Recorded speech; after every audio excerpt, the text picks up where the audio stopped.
I want to first say good evening and just thank you all for being here tonight. My name is Sarah Heminger. I'm the co-founder and CEO of Thread, and we are just elated to be in partnership with Stoop Stories for this evening of unexpected magic.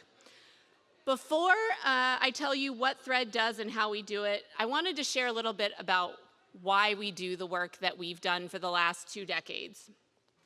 Some of you may know that in 1920, the Baltimore City Council passed their first racial housing law, which segregated our city block by block, and it really laid the groundwork for decades of housing discrimination in Baltimore. So it was banks and landlords and realtors picked up where city government essentially left off, and they drew firm lines between black and white Baltimore, which remain to this day relatively intact. So how did we get here? In 2004, I was a student here at Hopkins, and the best way to describe my state was that I was a hot mess. I found myself with a group of really extraordinary human beings, and I felt this deep sense of, I don't belong here. And so what I didn't understand at the time was happening is that I had a lot of trauma from my childhood that I hadn't really dealt with that was surfacing as I felt very much alone at the time. First, I was born not breathing.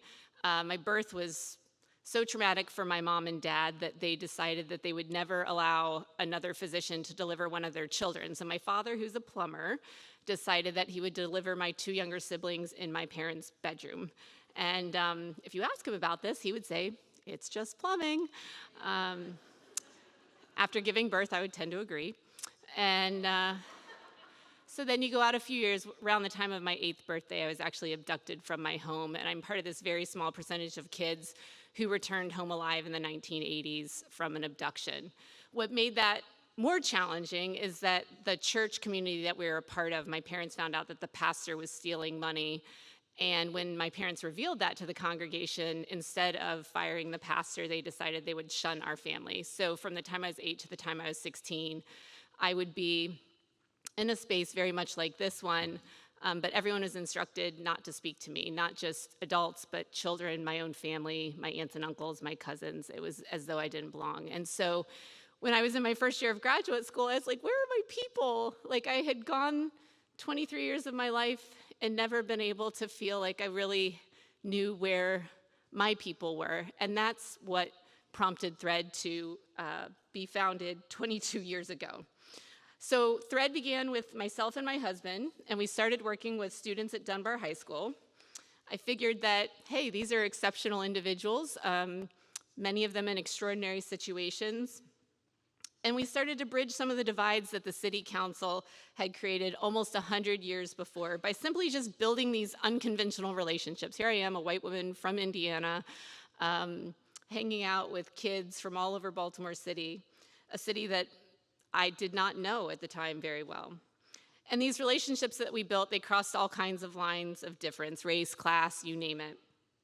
And so what we have learned is that the radical human connection, when you have radical human connection, the kind where each of us feels really seen and known and loved, what it does is it drives academic success, it transforms lives, and it really can and has united a community where you live and independent of the color of your skin. So by building lasting relationships between young people and a diverse network of volunteers and collaborators, we are striving to become a deeply united city where all of our neighbors have social connections needed to sustain them and build a pathway to economic mobility and, most importantly, justice. So tonight, you have the great fortune of hearing from an amazing group of Thread young people, volunteers, and community partners.